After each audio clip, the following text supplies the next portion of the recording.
துணை முதலமைச்சர் உதயநிதி ஸ்டாலின் செய்தியாளர்களை சந்தித்து வருகிறார். நேரலை காட்சிகள். மேலும் விவகாரம் குறித்து தெரிய வந்ததோ தமிழ்நாட்டு விளையாட்டு மேம்பாட்டு ஆணையத்தின் மூலமாக உடனடியாக அங்குள்ள சம்பந்தப்பட்ட மாவட்ட ஆட்சியர் மற்றும் எஸ்பி காவல் கண்காணிப்பாளர் தொடர்பு கொண்டு அங்கு நம்முடைய மாணவர்களுடைய பாதுகாப்பை உறுதி செய்வதற்கான அனைத்து நடவடிக்கைகளையும் முதலமைச்சர் எடுக்க சொல்லியிருக்காரு. மேட்ச் நடக்கும்போது பாயிண்ட்ஸ் தொடர்பாக சின்ன ஒரு இந்த இரு அணிகளுக்கு இடையே ஒரு சிறு வாக்குவாதம் ஏற்பட்டிருக்கிறது. அதனால ஒரு பதட்டமான ஒரு சூழல் நிலைப்பட்டிருக்கிறது. அதுதான் இன்னைக்கு சோசியல் மீடியாலையும் தொலைக்காட்சியிலும் வீடியோ வந்திருக்கு.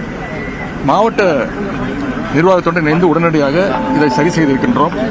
மேலும் இன்றே நம்முடைய வீராங்கனைகள் அனைவரையும் பதிண்டாவில் இருந்து டெல்லி அழைத்து செல்லவும் அங்கே பஸ் ஏற்பாடு செய்யப்பட்டு அங்கே கிளம்பிட்டாங்க.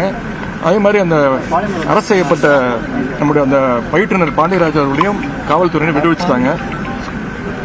இன்றைக்கு அவங்க இன்னைக்கு நள்ளிரவு டெல்லிக்கு சென்று அங்கே தமிழ்நாடு ஹவுஸில் அவங்க தங்க வைக்கப்பட்டு அவங்களுக்கு தேவையான உணவு தங்குகிற வசதியெல்லாம் நம்முடைய முதலமைச்சருடைய உத்தரவில் ஏற்பாடு செய்யப்பட்டிருக்கு. கூட சென்ற பிசிக்கல் டைரக்டர் அந்த கலையரசி அவங்க கூட நான் தொலைபேசியில் பேசிட்டேன். எந்த விதமான ஒரு பதட்டமான சூழ்நிலையும் இல்லை, எல்லாருமே பாதுகாப்பாக இருக்கிறாங்க.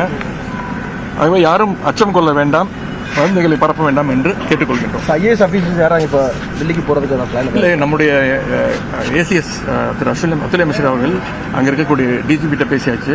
அதே மாதிரி எஸ்டிஏ மெம்பர் செக்ரட்டரி திரு மேகநாத் ரெட்டி அங்கே இருக்கக்கூடிய எஸ்பியோடையும் கலெக்டரோடையும் பேசிட்டாரு. ஒரு சின்ன ஒரு பாயிண்ட் சிஸ்டத்தில் ஒரு சின்ன குளறுபடியாகி மாணவர்களோட ஒரு சின்ன தள்ளுமுள்ள இருக்குது. யாருக்கும் பெரிய அடியெல்லாம் கிடையாது, ஒரு சின்ன சின்ன சிராய்ப்புகள் தான். அங்கே இருக்கக்கூடிய மருத்துவமனைகளை யாரும் கூட்டிகிட்டு போல அவங்க இருக்கக்கூடிய ஃபர்ஸ்ட் எய்ட் கிட்ல எல்லாமே சரி செய்யப்பட்டிருக்கிறாங்க. அனைத்து மாணவிகளும் பாதுகாப்பான முறையில் இருக்காங்க.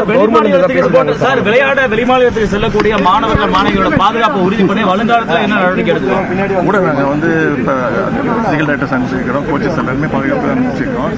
தொடர்ந்து எல்லா மாநிலங்களுக்கும் சென்று விளையாண்டுகிட்டு இருக்காங்க. இது மாதிரி சம்பவங்கள் ஏதாவது ஒரு நடக்கும்போது கண்டிப்பாக இனிமேல் அடுத்த வாட்டி போகும்போது இன்னும் கூடுதல் பாதுகாப்பு அளிக்கப்படும். பஞ்சாப் கவர்மெண்ட் விளக்கம் கொடுத்துருந்தாங்க.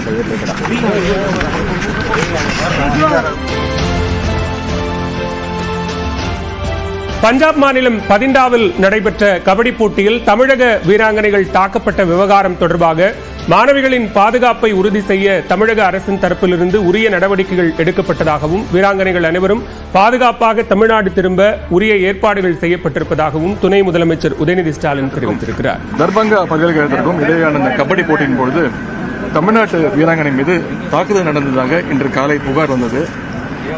உடனடியாக தொலைபேசியில் அழைச்சி நாங்கள் பேசியிருக்கிறோம்.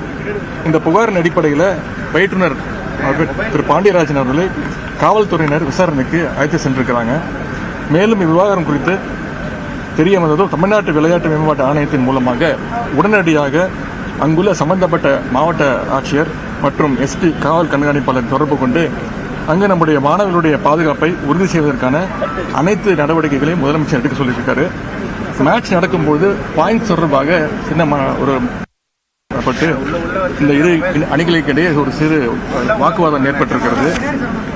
அதனால ஒரு பதட்டமான ஒரு சூழல் நிலைப்பட்டிருக்கிறது. அதுதான் இன்னைக்கு சோசியல் மீடியாலையும் தொலைக்காட்சியிலும் வீடியோ வந்திருக்கு. மாவட்ட நிர்வாகத்தோடு இணைந்து உடனடியாக இதை சரி செய்திருக்கின்றோம். மேலும் இன்றே நம்முடைய வீராங்கனைகள் அனைவரையும் பதிண்டாவில் இருந்து டெல்லி அழைத்து செல்லவும் அங்கே பஸ் ஏற்பாடு செய்யப்பட்டு அங்கே கிளம்பிட்டாங்க.